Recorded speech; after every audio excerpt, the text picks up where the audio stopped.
So thanks for the invitation and for the introduction. My name is Liangze, and I'm a third-year PhD student at EPFL.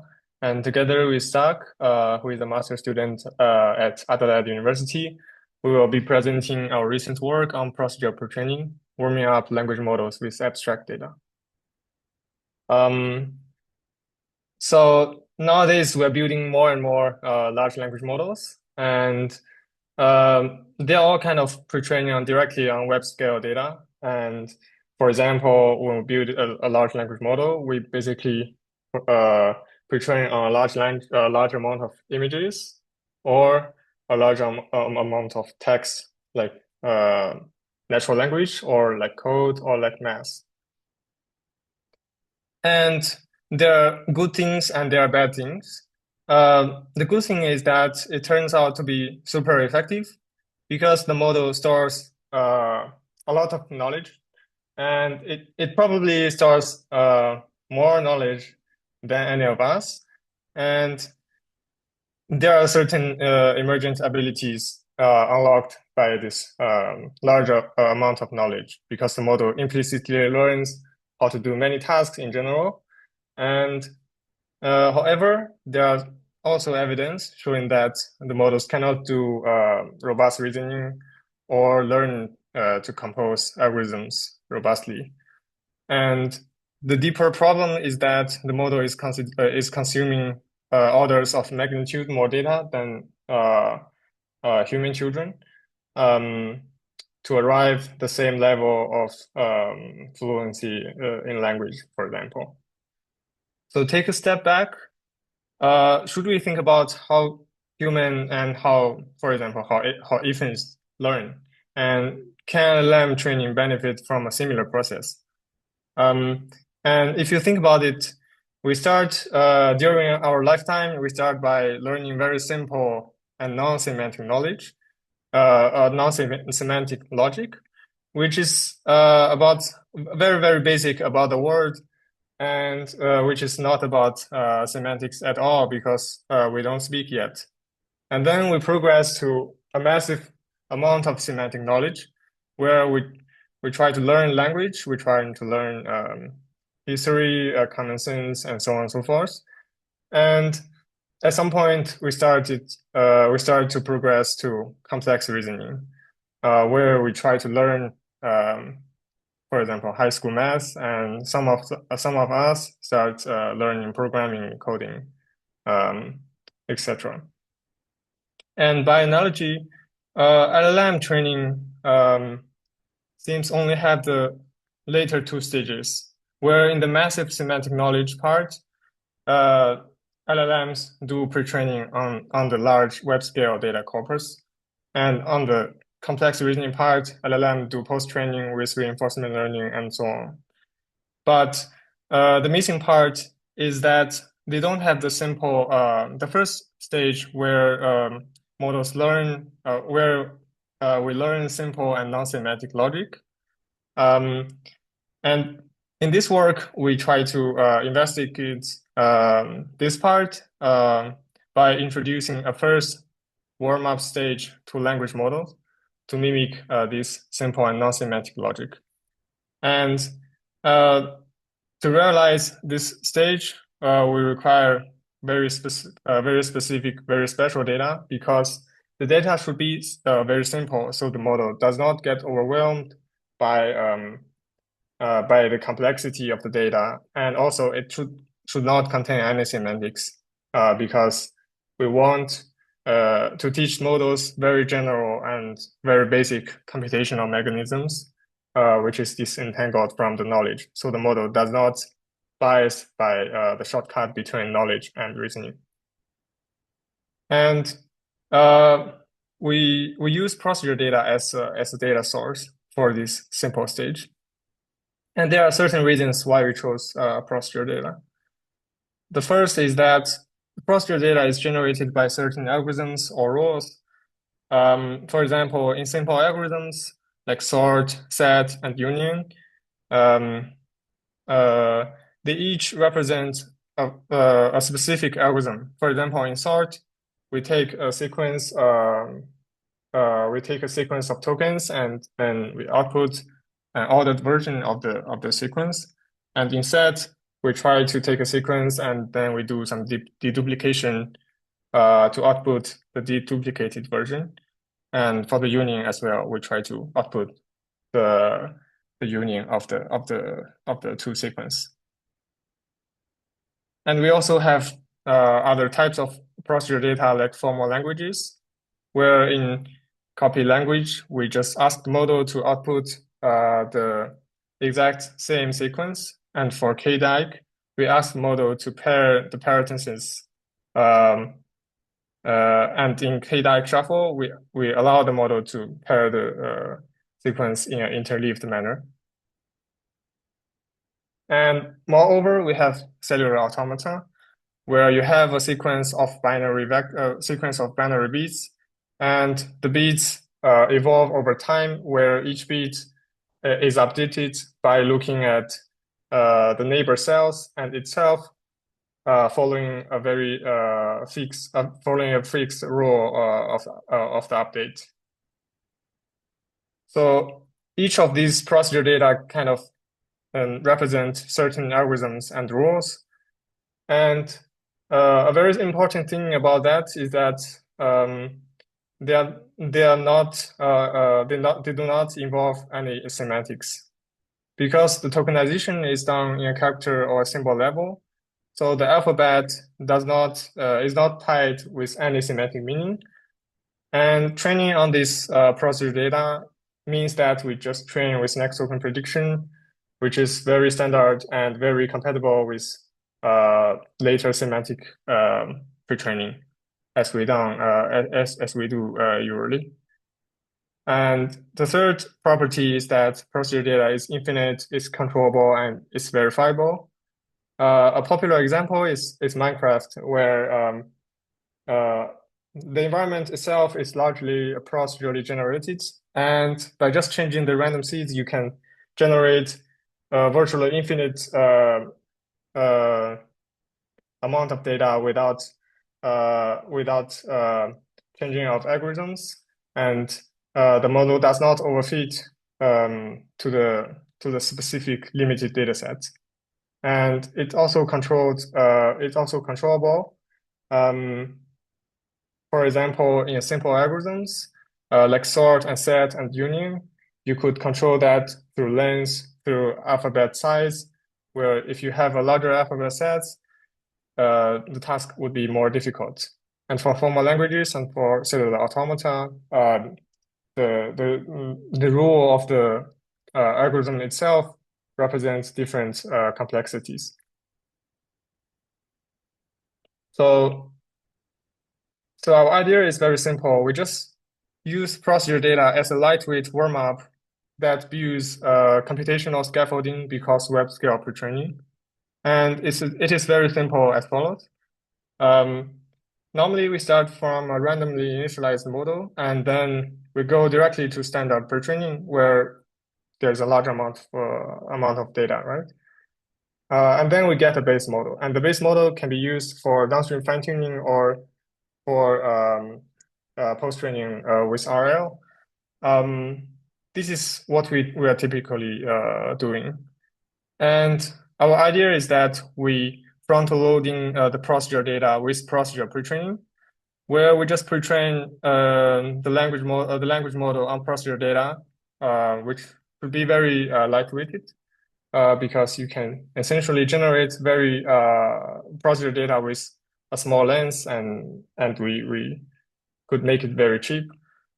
And after pretraining on the procedure data, we get procedurally pretrained model. And then we use the procedurally pretrained model for the standard pretraining. And you can think of this as a pre-pretraining that injects useful computational priors for semantic pretraining.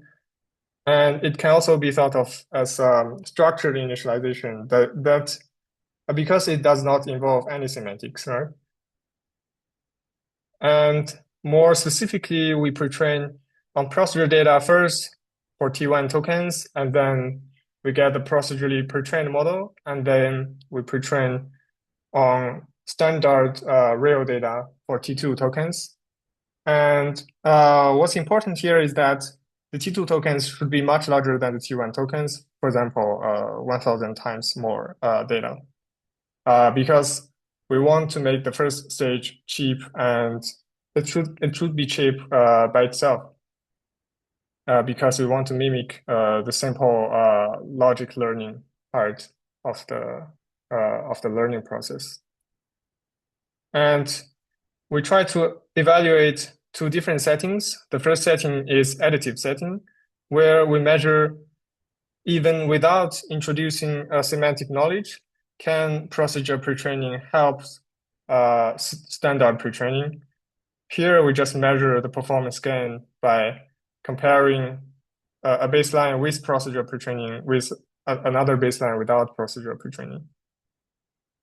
And secondly, we evaluate substitutive setting, where we just try to measure the semantic token sieving.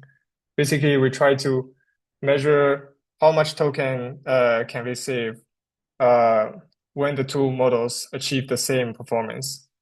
I'll just show you a very simple example. So here, on the x-axis, we have the semantic number of semantic tokens. On the y-axis, we have the loss of standard pretraining. And there are two curves, where the purple curve, for example, is procedural pretraining, and for the red dashed curve, it's standard pretraining. And in the additive setting, we just measure the performance gain of the two models when they both converge. And in the substitutive setting, we try to measure when they achieve the same performance, how many fewer semantic tokens can procedural pretraining save. And optionally, we can also do selective transfer by transferring a part of the weights from the model to standard pretraining and randomly initialize others, so that we can better understand where the useful information localize in the model. And in the experiments, we try to understand a few important questions.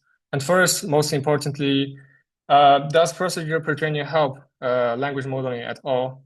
And we try to evaluate on natural language code and math. And then we try to understand if it works, where do useful algorithmic prior localize in the model? And we also want to understand what kind of capabilities do different forms of procedural data inject. And if they represent different capabilities, can we combine the benefits of different types of procedural data? And with that, I will pass the floor to Zach, who will be presenting the results and conclusion part. Thanks, Liang. Yeah, so first we wanted to ask if procedural data can actually improve real language model pre-training. And to test this, we did a small procedural warm-up phase before normal pre-training, as we mentioned earlier. So the model sees a tiny amount of the procedural data, and then we train it normally on a large semantic data set. And importantly, this procedural phase is extremely small, and it's only about 0.1% of the total training tokens. So we evaluate the model on three domains. And first, we have an evaluation for a language data set, so C4. On the y-axis, you can see the validation perplexity throughout training. And on the x-axis is the semantic pre-training steps. And the two colored curves are procedural models, and they are like converging to a lower validation perplexity than a baseline that did not have procedural pre-training, which is the gray line. We also see something similar for training on code. So we use the CODEPARROT dataset, and also for math, we can see that the accuracy of the procedurally pre-trained models is higher throughout training on a question on math questions. So the key takeaway here is that even a very small amount of procedural data can improve large-scale pre-training. So we next wanted to see if the benefits we just observed can persist when we scale up the model size. So in the previous slide, there were 100 million parameter GPT-2 size models. And to test this, we repeat the same setup at larger scales, and we still evaluate on C4 and CodeParrot. So first, we increase the model size to 350 million parameters, and we can see for both the language dataset and the code dataset that the final validation perplexity is lower for the procedurally pre-trained models.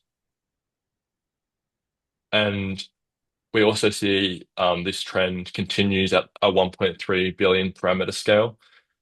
So across both model sizes, and also the 100 million parameter model from before, procedural pre-training consistently improves the final performance of the pre-training phrase.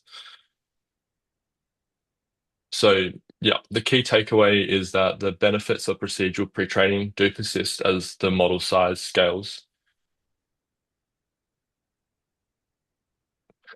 So we just shown that it does improve large scale pre-training itself. And we next wanted to investigate if these improvements survive downstream fine tuning.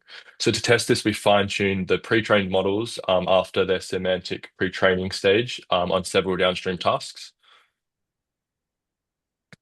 So here we have the perplexity of Wikitext. So we fine-tuned the C4 models here, and we can see that the models that first had the procedural pre-training phase achieve lower perplexity, and the code models achieve higher accuracy when fine-tuned on Pi 150.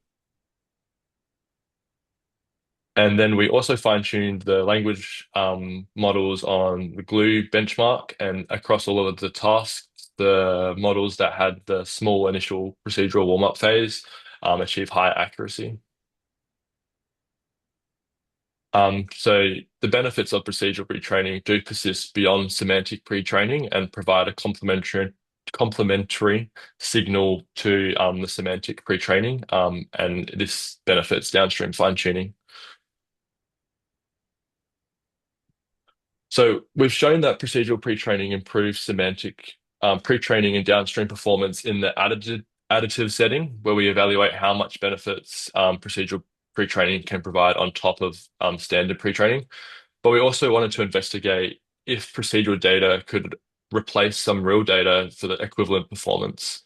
So to evaluate this, we compare procedurally pre-trained models with a baseline that goes straight from random initialization to semantic training.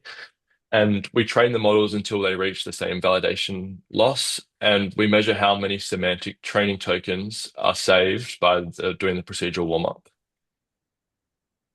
So on the y-axis here, we have the total training tokens.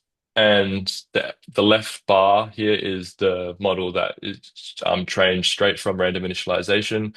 And the bar on the right is the model that has the procedural warm-up. And as you can see, for this is the C4 dataset. The model that initially does the procedural warm-up can achieve the same loss with 45% less natural language data. And we see this trend continue when we do the training on code. So we see equivalent performance with about 33% less code data. And also for the math data set, we see savings of around 14% of the math data. So procedural data can substantially reduce the amount of real training data required to achieve the same performance. We next wanted to look in further into where the useful information from procedural pre-training localizes was in the architecture. So we use the selective weight transfer that Liang mentioned before, where we can isolate a component. So for example, we can transfer just the MLP weights of the transformer or just the attention weights and randomly initialize the rest of the network. And what we found is that different domains rely on different components. So in orange here, we have the final validation perplexity when we just transfer the MLP weights. So lower is better. And we can see that this actually outperforms transferring all of the procedural weights. So the MLP does contain like the useful information for natural language. And if we see on the right, when we transfer like the attention in the left plot, it's no better than random initialization. In contrast, when we fine tune on a pure code data set, so Java corpus here, the green bar is actually the lowest. So transferring just the attention is the best. And we can see that transferring the MLP here achieves worse performance than just a randomly initialized model. So procedural skills localize in different different components of the transformer, and these can be selectively transferred to outperform and can outperform the full model transfer if it's aligned with the target domain.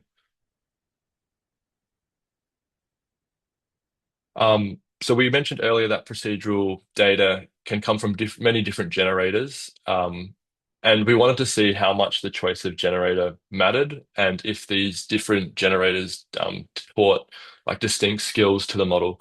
So to study this, we pre-trained models on different procedural tasks, and then we evaluate them on simple algorithmic tasks to see where the improvements are. So for context recall, we can see that so on the x-axis, it is accuracy on the task. The purple bar, which is corresponds to when we pre-trained on the Dyck formal language, achieves about like a 90% increase over the random initialization, whereas Dyck shuffle and union don't provide too many benefits. But when we do evaluate on reverse addition, the Dyck shuffle procedural data is actually most beneficial. And then for multiplication, so another task, the union data set is the best, and the other two are not as good. So we can see that the different data sets do appear to teach different algorithmic skills, and this emphasizes that like the choice of the procedural data is really important for maximizing the benefits with the downstream task.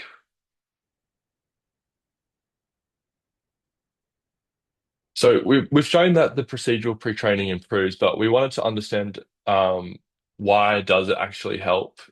So we wanted to dissect if the model was just benefiting from the exposure to the token distribution before the semantic training or the algorithmic training, or is the actual structure within the procedural data the key for the benefits? So to test this, we take the same procedural data sets we've mentioned before, but we shuffled the sequence within the sequences, so the tokens stay the same in terms of their distribution, but their structure is destroyed. And when we do this, so the gray bar here represents the model, the colored bar, the same training pre-training protocol, but we train on shuffled sequences. So the improvements completely disappear when we pre-train on this data. So for example, in the left plot, the Dyck pre-training improved context recall by around 90%, but when we trained on a version where the dependencies in the Dyck language were destroyed, the resulting model performs no better than a randomly initialized model.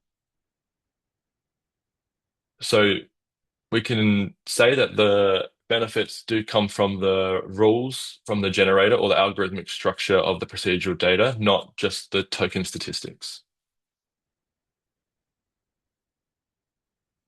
So earlier we saw that the different semantic domains utilize different procedural components differently. So we wanted to further look into this, and we wanted to see if the learned procedural skills are modular themselves. So to test this, we again use the selective transfer where we isolate the MLP and detention contributions. And what we find is that the different algorithmic tasks can benefit from just using components in isolation. So for example, the blue bar is the full model transfer, and what we can see here is that attention only transfer, which is the green bar for context recall, achieves more accuracy than the full model transfer. So the attention only, so the attention weights are encoding some procedural prior that is useful in isolation. And as we can see, just transferring the MLP weights does lowers the performance. So we can say that the MLP is not learning anything really useful to this task. So we then, instead of doing the context recall evaluation for this model, we take the same model and we evaluate it on reverse addition. But here we can see that if we just transfer the MLP component, this is actually the most beneficial for the downstream task. So it's utilizing, a different component. And then another case here is for the addition task. And we can see that in this case, you actually want to transfer like the whole procedural pre-trained weight, so both the attention and the MLP weights to achieve the best performance.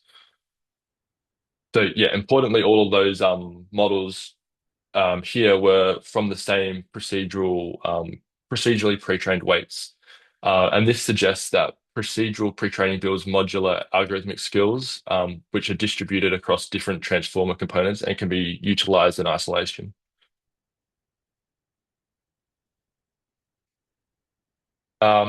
So yeah, next we saw that the procedural generators teach distinct algorithmic skills and provide distinct benefits. So a natural question that we wanted to investigate is if we could combine skills and have a better procedurally pre-trained model by mixing different sources. So to test this, we pre-trained models on a mixture of two different procedural data sets. So we used the union and the sort task. And what we held the total number of procedural tokens constant, and we just varied the mixtures, which you can see in the the pies. So on the x-axis, so the further left pi is, it is closer to a pure distribution of just one task, and on the right it's more balanced. And on the y-axis we're looking at validation perplexity again, so lower is better. And yeah, the dashed lines is the pure baseline, so just training on union or set in this case.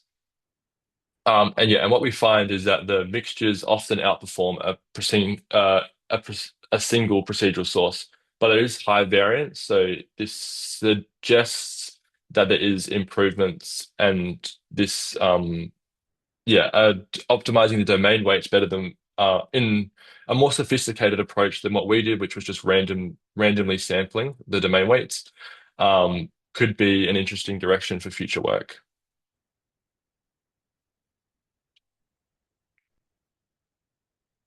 So in this work, we've shown that the procedural data injects useful structure into weights before they undergo procedural semantic training for language models.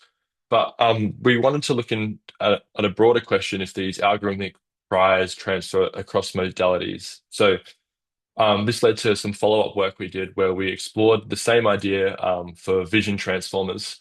So instead of starting from random initialization, we first warm up a VIT on procedural sequences. So these sequences are generated from formal languages such as the Dyck language. So it's the same generators from the language models, but we use mass token prediction objective. And importantly, these examples are not visual, so they have no correspondence to any images.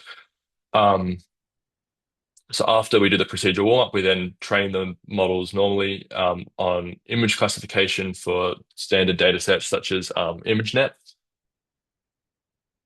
And what we find is that even a tiny amount of procedural data, so less than 1% of the total patch or token budget for the whole pre-training phase, the performance increases when you do the procedural warm-up. So in this curve, we have in red a model that underwent procedural pre-training. On the y-axis is ImageNet accuracy, and we can see that it achieves a higher final accuracy than a model initialized from a default random initialization. So this suggests that procedural data can inject general computational mechanisms that are not tied to a specific domain. And that is the title of our follow-up paper.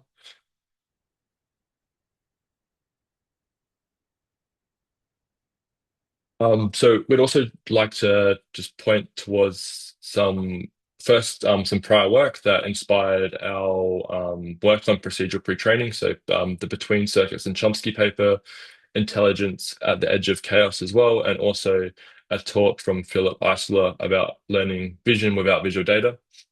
And we also provide a reference to a new follow-up paper to our work, which explores pre-training on cellular automata in further details.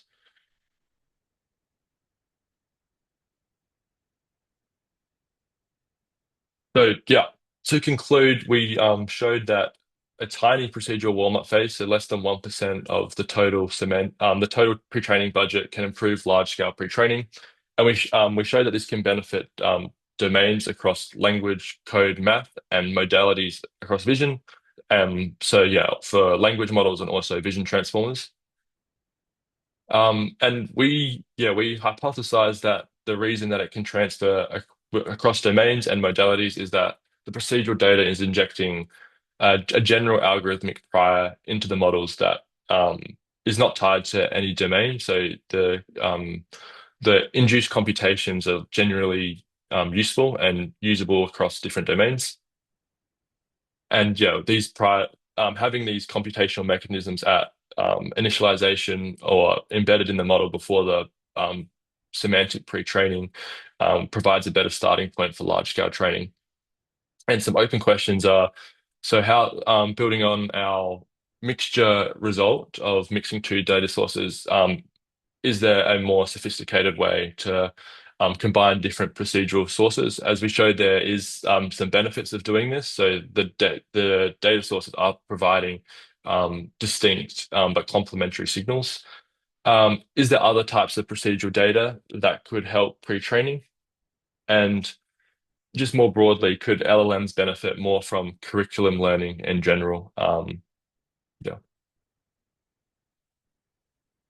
And yeah, and we have a link to our web page, which contains the papers and also some code. And yeah, thanks. And we will be happy to take any questions.